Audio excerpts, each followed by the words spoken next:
ကျွန်တော်ကတော့ဘိုးမျိုးသားဖွဲ့ချုပ် PNO ပါတီရဲ့အတွင်းရေးမှူးဦးခွန်သိန်းဖေဖြစ်ပါတယ်ဒီမိုကရေစီအုပ်ချုပ်ရေးစနစ်ပြည်သူတွေအုပ်ချုပ်တဲ့စနစ်ကိုပြန်လည်ဖော်ဆောင်မဲ့ဒီရွေးကောက်ပွဲပြန်လည်ကျင်းပပေးတာဟာဒါကျွန်တော်တို့အတွက်အရန်တန်ဖိုးရှိတဲ့အခွင့်အရေးဖြစ်ပါတယ်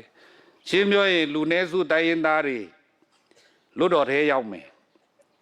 ကံကောင်းရင်အစိုးရအဖွဲ့တဲ့အထဲမှာကျွန်တော်တို့ပါဝင်ခွင့်ရမယ်အဲ့လိုပါဝင်ခွင့်ရရင်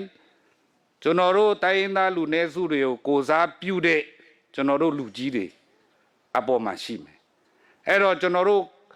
အကောင်းအဆိုးမှန်သမျှသူကကိုစားပြုပြီးတော့မှကျွန်တော်တို့ဖန်တီးပေးလို့ရတယ်ဒါကျွန်တော်တို့လက်တွေ့ကျွန်တော်လွတ်တော်ဆယ်နှစ်တက်တန်းကျွန်တော်တို့တာဝန်ထမ်းဆောင်လာခဲ့တာ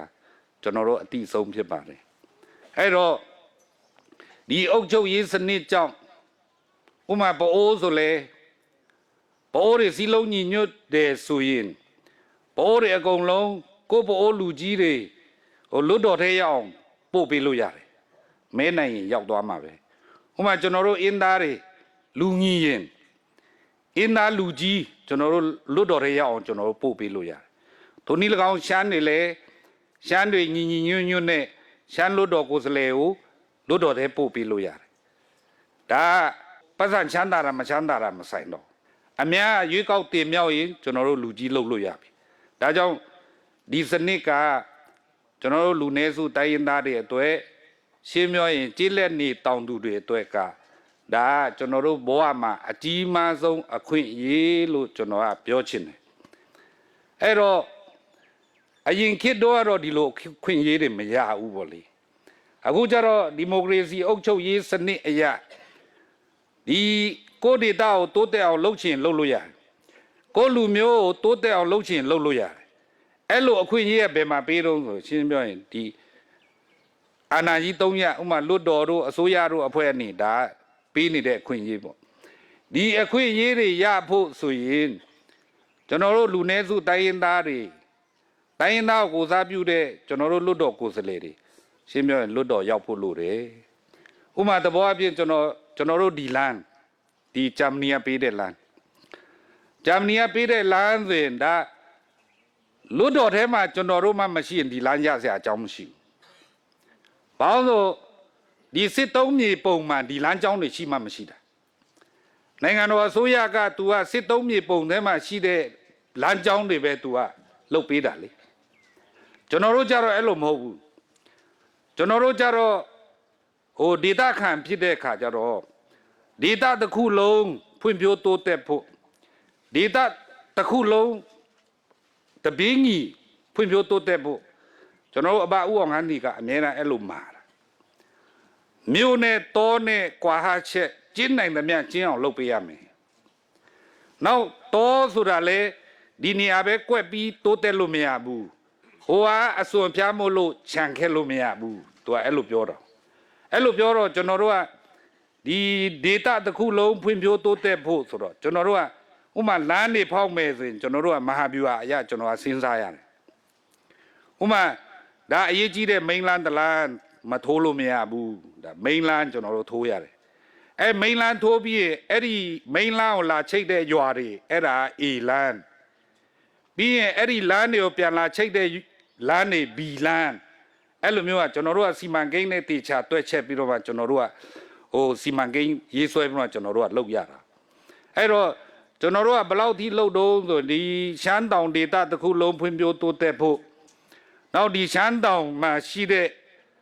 မိဘပြည်သူတွေအကုန်လုံးတပြင်းကြီးဖွံ့ဖြိုးတိုးတက်ဖို့ဆိုကျွန်တော်တို့ဒိမကပညာရှင်ကျွန်တော်တို့ခေါ်လာတယ်2012တုန်းက